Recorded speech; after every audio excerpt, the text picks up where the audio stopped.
Ball game, ball game, ball game. That was a good ass game. Washington ends up taking the victory in the final seconds. I couldn't believe the offsides or the neutral zone infraction. That's discipline right there. Like number 97, you owe a lot. You're going to be taking some lumps on the plane ride home. But yeah, Washington prevails, and a good one, man. Like we predicted, it was tight. It was a little bit higher scoring than I thought it was going to be, but typical NFC East. You know us. Let's see who wins. It was a dogfight to the end. I enjoyed it. I hope you enjoyed it. I hope people that are watching enjoyed it because it was fun for me.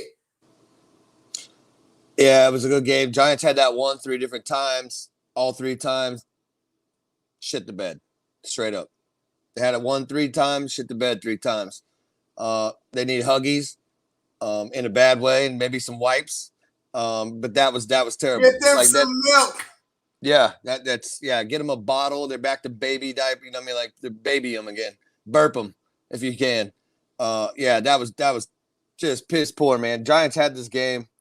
I don't even really know what to say for the Giants. Like, they did everything right until they got on, like, well, let's say Slayton dropped one ball. They had the holding on one. Missed opportunities. And it's just like, oh my God, yeah, they had it. They had it. And then the worst of the worst, obviously, being the neutral zone infraction by some dumb nose tackle.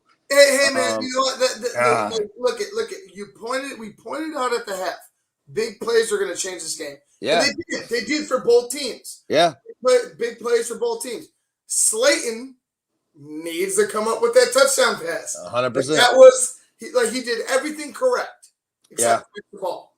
You see, lay out for it. You know what I mean? Like, no, Luke. The ball was put in the right spot. No, I get it. You're about a half step, man. Like, you're a half step short. I just feel like it hit you in the hands. That's a touchdown. Should have been caught. Should have been caught. Slayton, like, no excuse. Slayton should have caught that ball. The Giants should have been walking away with the victory, but he didn't. And this has now become a story of missed opportunities for the Giants. You missed an opportunity to go ahead and go up on them big late. You know what I mean? You missed an opportunity to win with a missed field goal because your nose tackle doesn't know what the snap count is. He's right next to the ball. Right in front of it. Both sides. You're right next to the ball, dog. Well, like all you have to do is sit and wait. Like, that's all you have to do. What difference are you gonna beat the double team that's coming? Are you gonna beat the double team that's coming? Are you gonna beat the double team that's coming and then have the presence of mind to get upfield and block the field goal? No. So what your ass needs to do is just wait till the ball snapped, stuff the line, and maybe somebody can break free because you occupied 2 men.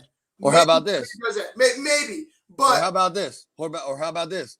Go ahead. You do your job and the kicker misses and you walk out with a W. That's what I'm saying. But that's all you gotta do. That's exactly my point. That's exactly my point. You're right next to the ball. How the fuck? How in the world, dude? Like, that's just, like I said, discipline and missed opportunities for the New York Giants cost them the game, cost them the victory. Point blank, period. You had it won. They had it sewn up. It was done. It was a wrap. I was sitting here like, man, the Giants look good. And now I'm sitting here like, man, the Giants can't get over the top. Like, how do you miss a touch?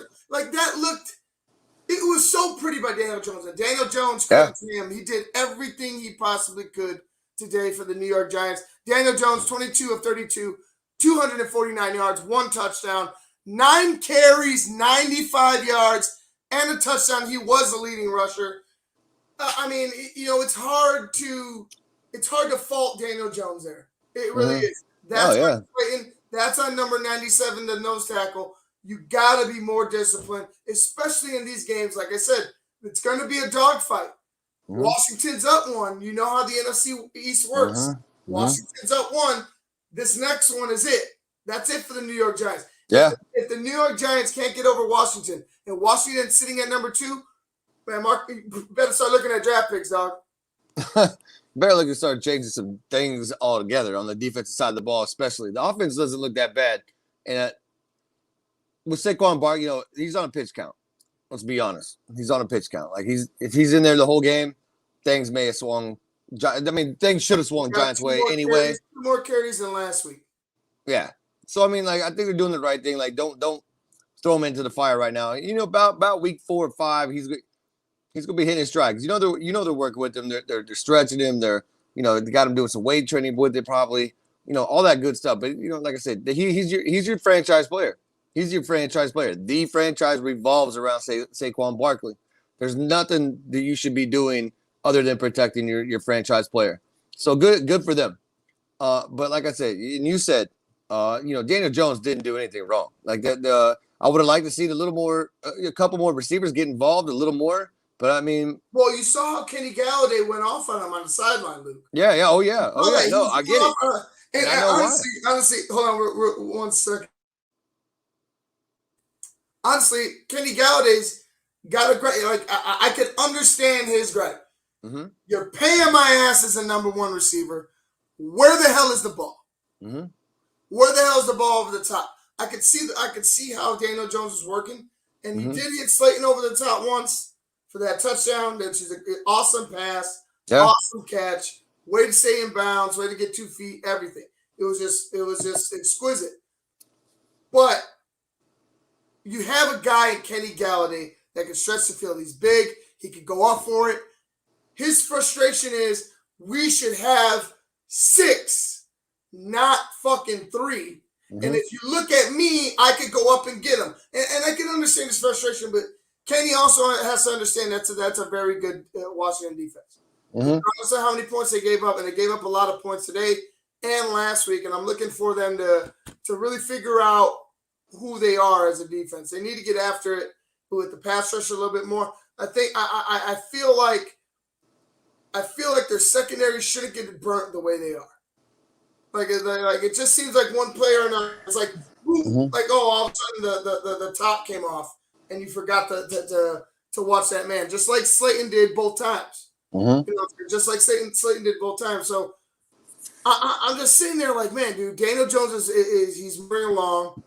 He's hitting enough receivers, and I'm going to go back and look real quick. Yeah, I mean he was spreading it around. Sterling Shepard, I mean 9 receptions, but like obviously Sterling Shepard's his favorite target. Yeah, obviously Sterling's been there the entire time. So why would he stray away from his favorite target? Above all else. Well, he has more chemistry because he's been there the whole time. He hasn't been hurt. Right, so it's his bread and butter. So I can understand him going back to the bread and butter, but I also, like I said, I empathize with Kenny Galladay. I'm the number 1 receiver. You brought my ass in here as the big free agent acquisition on offense. Get me the football. I don't know what to say. Like I don't know what to say other than Daniel Jones is doing all that he can, and I don't feel like okay. Maybe you go to Kenny Galladay. Maybe he comes down with something in the end zone late. Mm-hmm. Maybe, but I just don't. I don't see any reason to go hard on what Daniel Jones did tonight. I feel like he got the ball spread around enough to where if you didn't make a play out there, if you didn't really go ahead and bust something loose, that's on you, homie. It's because the guy was the leading rusher and he had over 250 yards. Yeah, I mean it's about even. Last week he had 237, 238, something like that. So he's doing all he can through the air. It's the supporting cast, if you will, the receiving core.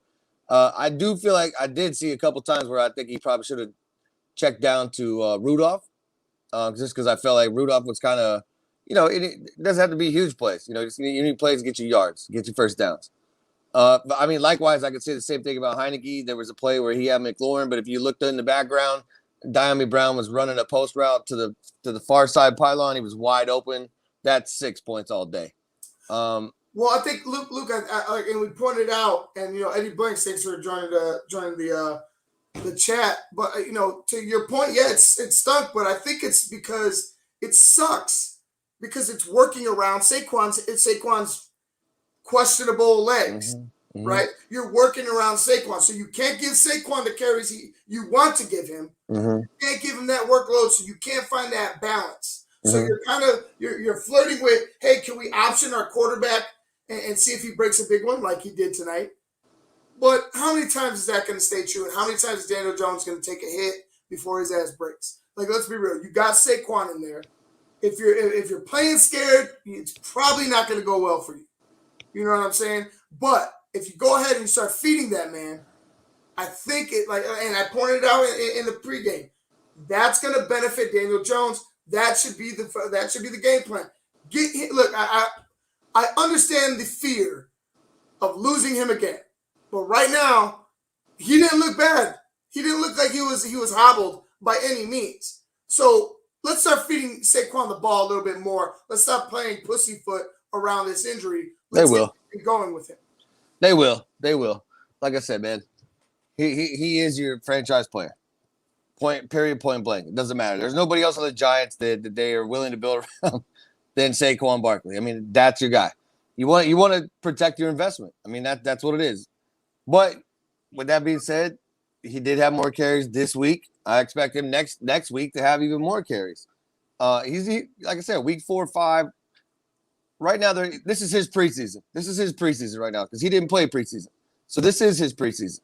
So let's give him week 3. And then week 4, it should be the Saquon we all know and love. You know what I mean? Like that's how it should go. There's a time to take out the training wheels. I don't think you need to go ahead and waste time. I think he's fucking ready now. With the minimal holes that he got, right? He was still fighting forward for yards. Breaks out one big one, and then after that, it was just kind of like, let's find a way to get Daniel Jones involved. Let's find a way to continue to get Daniel Jones involved. And that's fine. And I understand you need to figure out what the hell you have in him. But, yeah, I don't know. You got to watch him through this year. Eddie, I understand an ACL injury is big for a running back. But you got to watch him through this year. You saw what Adrian Peterson did. You know Saquon Barkley is as strong as Adrian Peterson. And he's young. And he's younger. And on top of that, you know medicine is different. So this ain't 1982 where you tear your ACL and it's over. This is something different. Let's see the year. Let's see what happens.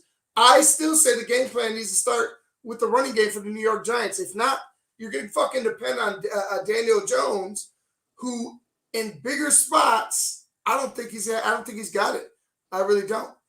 I think he's got it. I think he's got to get gelled. He's got to gel with those receivers. Like I feel like the Giants are kind of, not that they really did it so much this game, but I feel like they're kind of, we're just waiting on Saquon, so we're just gonna play calls until we get him. You know what I mean? Like, but I feel like once he comes back and he's in full health, I feel like that team takes on a different role. He's got to get whatever you got to do to get the chemistry. Obviously, we know him and Sterling Shepard are tight because I mean he's been practicing with them forever. Everybody else has been hurt. Slayton, Galladay, Rudolph. I mean, Evan Ingram's going to come back into the mix at some point. Like, there's got to be some mad repetitions with these guys, and he's got to start developing some chemistry with somebody else because if you're just going to Shepard the whole time, I mean, what are you really doing? You're not surprising anybody. Everybody knows that this is your guy. So I'd like to see. That's the one thing, man. Like like you said, I don't think Daniel Jones did anything wrong. Just his team just didn't do enough. Or they did too much. And I'm gonna stray away right now because Eddie, I'm gonna pick on you right now. Frank Gore once in a generation type running back. Frank Gore tore his knee up the same way everybody, probably worse. Frank Gore ended up having a 13-year career. Yeah. The number 3 running back of rushing all time. Yeah. I mean, you gotta give him a year. Like like I said, this isn't back in the day. They have better medicine. The guys training all the time. Like shit, he's back on the football field within a year. So you got to give him at least this year to go ahead and before you go ahead and crown him as washed. And I understand why ACL injuries are dangerous, especially with running backs. But at least give him a year and a half. Let's see what the hell they do right now. Let's see what he could do. At least in the first half of the year before you call him washed. He's just coming back. Yeah, I mean he's young enough. He can bounce back. You know what I mean, let's just look at Willis McGahee. What happened to him in college? He had a pretty good. He had a pretty good NFL career. You know what I mean? Like he was a slouch. But I mean, like I said, these things take time. And like I said, if you're a franchise, you protect what is your best asset. It's the same thing with the Chicago Bulls. If Michael Jordan was ever hurt, not that he was all that much, but if he was, you'd be like, no, Mike, I understand you want to get in there and you want to fight, but like, hey, look, you're not well. Like you're just not 100%. We don't want to put you out there as 100% and lose you. And then now, you know what I mean? Like it's unconscionable to think like that. Like you have to protect your best player. That's period, point blank. Point blank, period. And you're right. And you know what? That's enough said. They focus around it whenever they deem him fully healthy. You need to fucking focus around Saquon Barkley and then work your way out. Things will change. Oh, go ahead. Things will change. You know, when he's toting the full load, believe me, things are going to change. Defenses are going to have to, respect him. I mean, it's as simple as that. But my thing is, like you said, like we both been saying, with him and the Sterling Shepard thing, like they have to get Galladay. And I understand they did go to him a couple times, and it was off a little bit. But you still got Slayton out there. Kyle Rudolph was still there. And I feel like Evan Ingram's probably, well, I don't know. Really, at this point, I don't know who I could say who's better between Rudolph and Evan Ingram. But I feel like Evan Ingram gives you a little bit more. You got to be on the football field. Right. But I feel like Evan Ingram gives you a little bit more athleticism. That's to where Kyle Rudolph's more just like a possession guy. But like I said, I can see this Giants offense clicking. It's just a matter of when can they all get together and when can they all be? When can Saquon get back? And then they, because at that point, the play actually becomes so much bigger when you have a guy like Saquon back there every time. When people are knowing like, hey, he's coming off injury, you're not going to use him that much. It's not hard. It's look. It was the fucking play calling that wasn't giving Saquon the carries. All right, mm-hmm. Like it wasn't like he was fucking hurt and it was the play calling that wasn't giving him the carries. You give him the carries, maybe he breaks another one. He already broke one for 42 or 46 or whatever the fuck it was. Mm-hmm. Maybe he gets another one if you go ahead and add another 10. This is the thing with coaches like Matt Nagy. Like, well, for the most part, and I understand where Joe Judge is coming from. But coaches that don't fucking run the football out, they think 15 is enough for a running back. No. When a running back needs about 20, 25 to really feel like you've given a day. And I can understand when a defense has bottled you up, you got to do what you have to do. But if it's consistent, if he's he's getting chunks, we could bust one open here or there. If you see him, or if he already has done it in the game, you have to give him another opportunity to do such. Like it's asinine to me to say, all right, he broke one big one.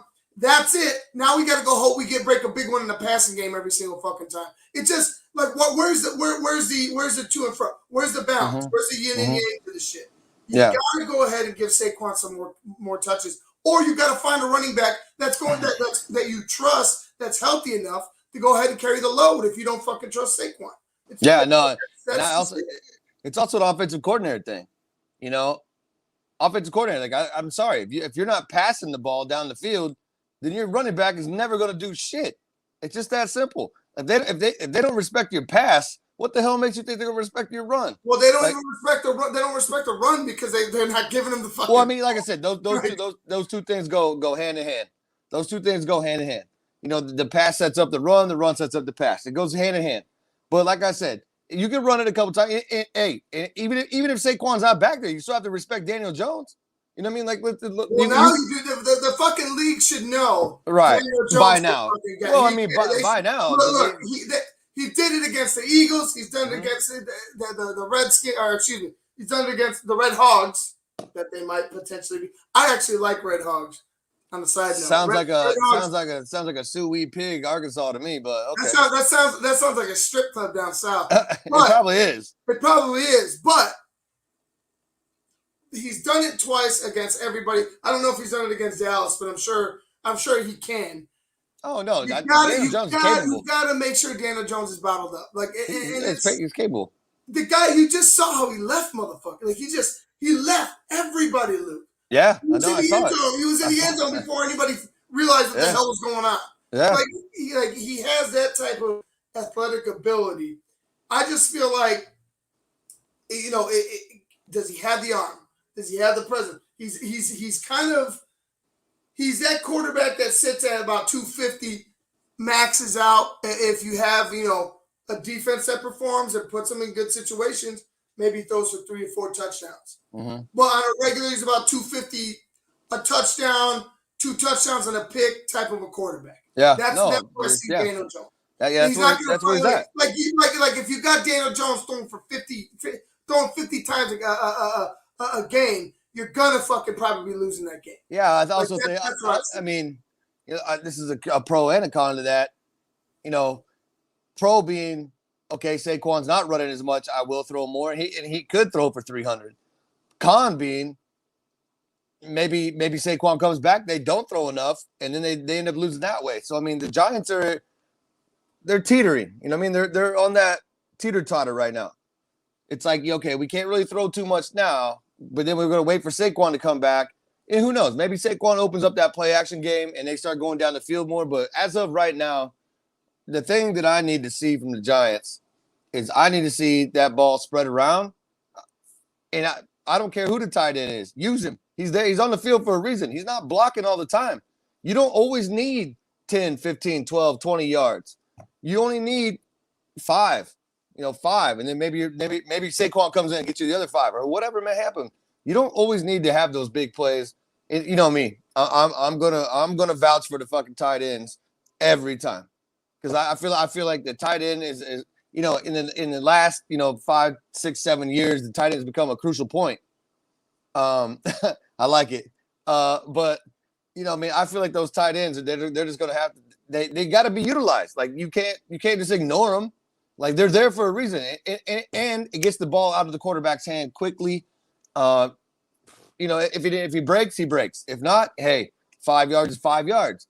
You got 4 downs. You know what I mean? So I don't know, man. It's the Giants. Like I said, the Giants so far they shot themselves in the foot. Yeah, they did. Tonight it's not anybody else's fault except the guy that jumped outside. That's it. That's it. I don't know. No. You gotta blame it on Sterling Shepard. You gotta blame it on them not going ahead and getting another. They walk out with a W if the guy doesn't jump offside. Look, missed opportunities from the Giants is what cost them. The Giants need to look in the mirror and blame themselves. I know that's how I see it, man.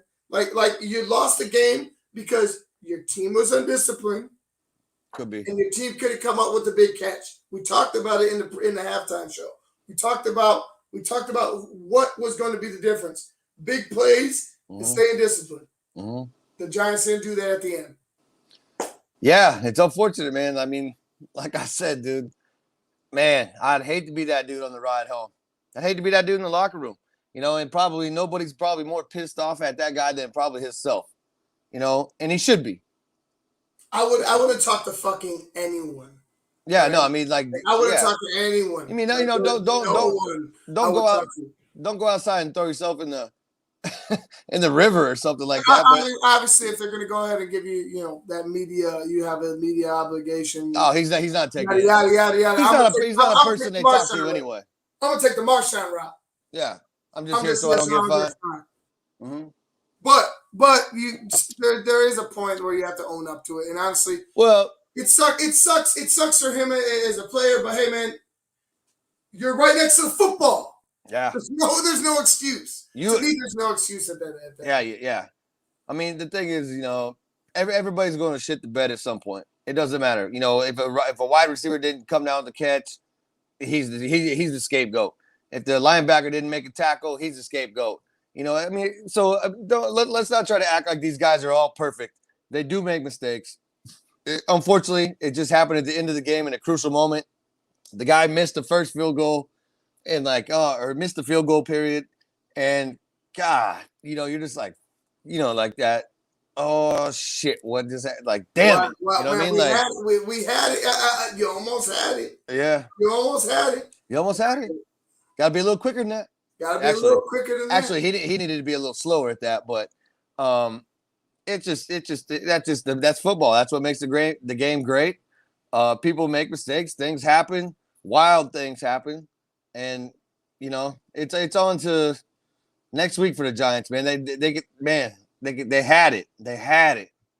And it's just like I said, one play turned the tide. So they're on the week 3 with no wins. And hopefully Saquon is back in full stride. And I feel like the Giants are going to get it together. Like at some point, Jones has to start getting together with these receivers. Like they have some good receivers. So we'll see. But the thing is, and I want to point out before we go ahead and take off, that Kenny Galladay that was a watershed moment. If I've seen one, if I ever seen one, that was a watershed moment because one of your receivers isn't happy. One of your receivers is saying, "Hey, I'm open. Get me the ball. Like I'm over here beating my man. Get me the ball." So there's obviously a infatuation with the guys that have been there with Daniel Jones. Obviously, like I said, trust. Mm-hmm. Does he go ahead and start reaching out to Kenny Galladay? Why do you look? The Giants are paying the man a lot of money for you for you to look at him. Like you got to look at it. You have to target him some more. Mm-hmm. Like he can break it break it wide open over the top. He can do that. He can't go up and get it. Got to look at him a little bit more. Yeah, let's just hope it doesn't turn into a T.O. Diva moment. I hope Galladay isn't trying to go like that route because that's not the way to go about it. Joe Judge, I think he's heady enough to be like, listen, bro, you're not the only receiver. You know what I mean? Like, I'm sorry. Okay, maybe this game you got me, whatever. And he'll be able to point that out and be like, look, here's why on tape. When they sit down and watch the tape, he'll be able to see. He'll be able to, like Galladay, like for the most part. I mean, even when he did throw the Galladay's way, Galladay wasn't catching. So I don't know what you over there. I don't know. 3 receptions, 38 yards. Yeah. So like I don't know what he's tripping about. Like I said, he targeted Sterling Shepard 9 times. Why wouldn't he? 9 times. And I understand, yeah, I get it. But you got to understand that Kenny Galladay's talent is why he's on the New York Giants.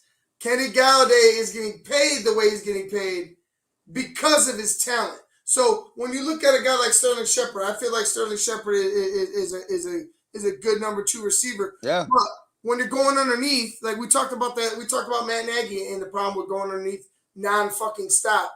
You pose no threat. Well, isn't this the same type of thought process? You keep going underneath, dog. Like I'm over here running up over the top. You can't hit me once. You can't look at me a little bit more. Like we're trying to win this game here. Yeah. The guys they keep coming back. We need a big play. Kenny Galladay is a big play type of receiver. So why wouldn't you look at him a little bit more? Is my question. Like I am happy with Daniel Jones did. Look, if we had a quarter, if Mitch did what Daniel Jones did. Right? Oh, that's a bad comparison. No, serious. If he did as good. If he did what Daniel Jones could do consistently tonight, I would be a happy fucking man. Mm-hmm. You know what I'm saying? Daniel Jones did everything. I agree. Daniel Jones did everything he could tonight. I understand Kenny Galladay's frustration.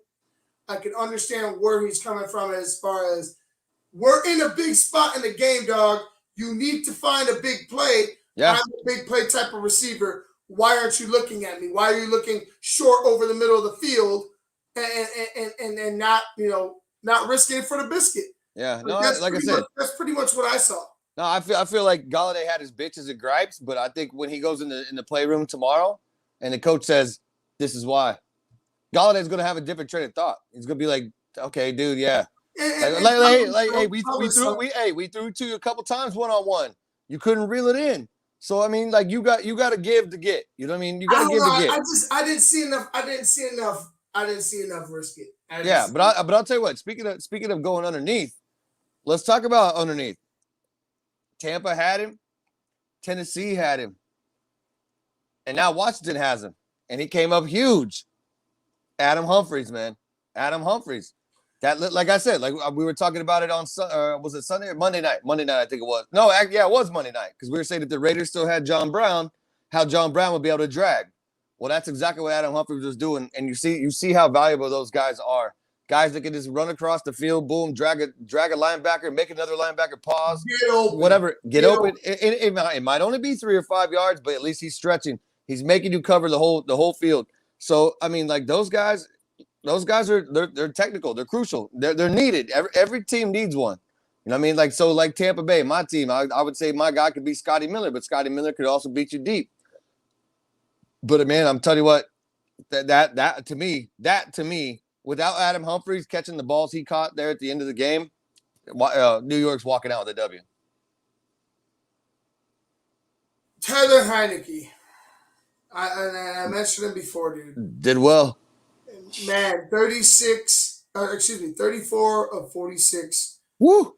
336 yards, a touchdown, and an interception that was not on the man.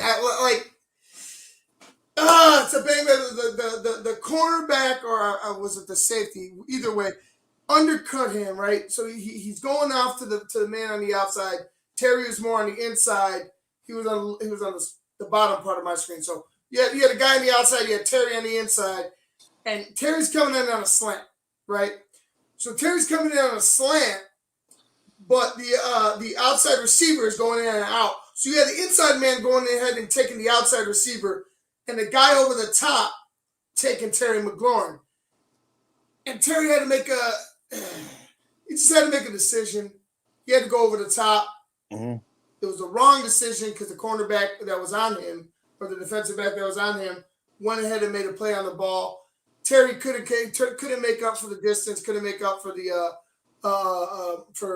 cornerback throwing him off rhythm, undercutting him, and it was what it was, right? That was a lone dark spot on Terry Heineke's day. Yeah. It was scary. It was scary because they could have lost the game. Yeah. But how about they should have. How about this kid, dude? Like, how about this kid? The guy just he looks good. Gunslinger mentality, like not necessarily a gunslinger mentality, but more of a, all right, what's the next play? Yeah. All right. Let's go. Let's move forward. Yeah, he's got a short memory. He's got a short memory, and that's what you crave in a quarterback. You want quarterbacks with short memories. If the quarterback's going to sit there and dwell on I threw a pick last time, hesitation. You don't want hesitation because hesitation will get the ball picked every time. You want a quarterback with a short memory. Heineke, hey, I'm not going to knock him. I feel like the guy did good. I feel like it was a good game by Washington. I'm not going to sit here and lie and tell you the Giants flat out beat them. They didn't. It was a tough fought game. It's just the simple fact that one guy jumped offside. That's it. The Giants were leaving on a big jet plane, with a W. But, somebody had to jump, and they came down, and they did what they had to do. And, clutch to the field goal kicker, too, for missing the first one, not letting the nerves get to him, and drilling the second one. It's that's what it's about, man. I mean, that's what it's about, man. Short memories, bro. Like, kickers got to have them. Quarterbacks got to have them. Because, like Heineke, he didn't get, he threw a pick. He came back out. He still slung it around. Like he's not going to let it dictate what he's going to do. And I feel like there's a lot of quarterbacks out there that do kind of hesitate. And there was a couple of hesitations on him, but this is prior to his interception. He did hesitate on a couple of them, and I feel like there was a couple he missed deep where they could have substantially won this game. But that's why we play football. This is Thursday, and it's first game of the season for these guys. So second. I'm sorry. But like I said, it's time to knock the rust off. We found out that the Giants need Saquon Barkley ASAP. They need him ASAP, and those receivers. It'd be interesting to see throughout the week what those, if there's anything that pops up about it. If Galladay comes off popping his mouth, then he's on some Terrell Owens stuff, man. Yeah, I can feel that. But I think the receivers, Slayton, bro. Nobody should be feel sicker. No one should feel sicker than Slayton. It was a touchdown. Yeah. You could just caught it and fucking stop where you were. Yeah. And it still would have been 6. So it's like NFC East matchup, man. That's what it is. Washington. Yeah, tough. They're always tough battles, man. Anytime you play a team in a division, these are heated rivalries. Some of them are more than others. But I mean, nobody likes to lose to anybody in their division. These guys see each other. They know enough. They've been playing these same guys, minus rookies and free agents, but they've been playing these guys. They know each other, man. They know each other, and they talk shit to each other in the offseason. You know what I mean? Like, so it's like nobody wants to be on the receiving end of that. Like, these guys, they're gonna play again. That's the great thing. This game was a good game. Now I'm more interested in what is the next game going to look like, because now next game you're going to have a full bore Saquon Barkley. You're going to have a full bore, and possibly we may have Ryan Fitzpatrick, which with him losing all this time with his receivers and everything like that, may come out and not look so good. I wouldn't. So I'll tell you this: if Tyler Heineke continues to have the games that if he has games like this, run with it. Man, Ryan Fitzpatrick, run with it. He ain't seeing the field. All right? Run with it. Run with it. Like that'll be it. You sorry that he got hurt. The kid's fucking killing it right now. And he's not a kid. He's been in the league for 5 years. But Heineke's killing it right now. We're gonna roll with the hot hand. Why not? We're not gonna change a thing. You saw how 300 and something yards right off the jump loop. The completions, there are like over 30 completions for the man, 34 completions, 2 touchdowns. Honestly, the pick was it is an interception.